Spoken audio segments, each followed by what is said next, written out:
Hi friends, welcome to my channel. ഞാനിന്നിവിടെ തയ്യാറാക്കാൻ പോകുന്ന റെസിപ്പി ചോളത്തിൻ്റെ പൊടി കൊണ്ടുള്ള അടയാണ്. ചോളപ്പൊടി വെച്ച് അട എങ്ങനെ തയ്യാറാക്കുന്നുവെന്ന് നോക്കാം.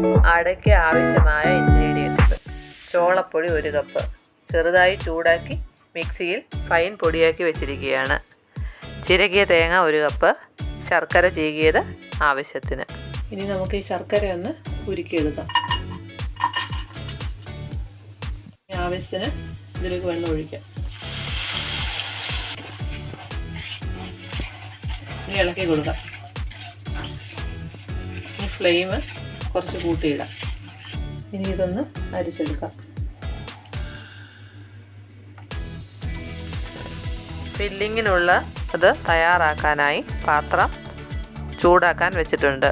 ചൂടായിട്ടുണ്ട്. അതിലേക്ക് 1 സ്പൂണ് നെയ്യ് ഒഴിക്കാം. ഇനി ഇതിലേക്ക് തേങ്ങ ഇട്ട് കൊടുക്കുക. ഈ തേങ്ങയും ഒരുവിധം ചൂടായി വന്നിട്ടുണ്ട്. ഇതിലേക്ക് ശർക്കരപ്പാനി ഒഴിക്കാം. ഇതിലേക്ക് കുറച്ച് ഏലക്കാപ്പൊടി ചേർത്ത് കൊടുക്കുക.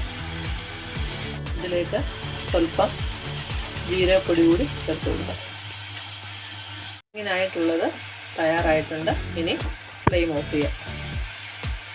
കോൺഫ്ലോർ കുഴയ്ക്കാനായി ഇനി ഒരു പാത്രത്തിലേക്ക് ഇടാം. ഇതിലേക്ക് 1/4 ടീസ്പൂൺ ഉപ്പ് കൂടി ചേർത്ത് കൊടുക്കാം. ഇളക്കി കൊടുത്തിട്ട് ചെറിയ ചൂടുവെള്ളം ഉപയോഗിച്ച് ഇതൊന്ന് കുഴച്ചെടുക്കാം. അടയ്ക്ക് വേണ്ടിയുള്ള മാവ് കുഴച്ച് വെച്ചിട്ടുണ്ട്. ഇനി നമുക്ക് അട തയ്യാറാക്കാം. ഈ മാവ് കുറച്ചെടുത്ത് പരത്തി കൊടുക്കാം. സ്വല്പം വെള്ളം തൊട്ട്.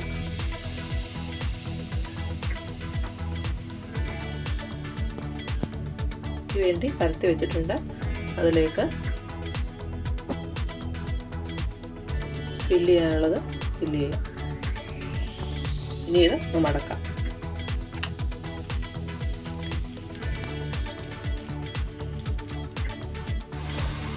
അട സ്റ്റീം ചെയ്യാനായി പാത്രം വെച്ചിട്ടുണ്ട്. ഇനി അതിലേക്ക് അട വെക്കാം. ഓരോന്നായി വെച്ച് കൊടുക്കാം.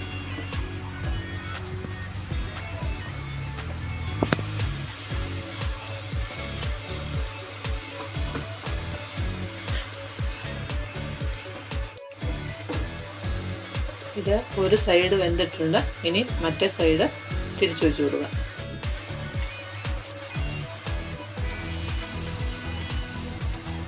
ഇനി അടച്ചു വെച്ച് വേവിക്കാം.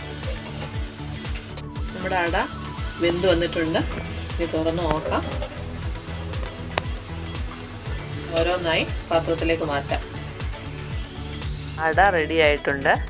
ഈ റെസിപ്പി ഇഷ്ടമായെങ്കിൽ ലൈക്ക് ചെയ്യുക, ഷെയർ ചെയ്യുക, കമൻറ്റ് ചെയ്യുക. ഈ വീഡിയോ പുതുതായിട്ട് കാണുന്നവരാണെങ്കിൽ എൻ്റെ ചാനൽ സബ്സ്ക്രൈബ് ചെയ്യുക. ഇനി അടുത്ത വീഡിയോ ഇടുന്നവരെ നന്ദി, നമസ്കാരം.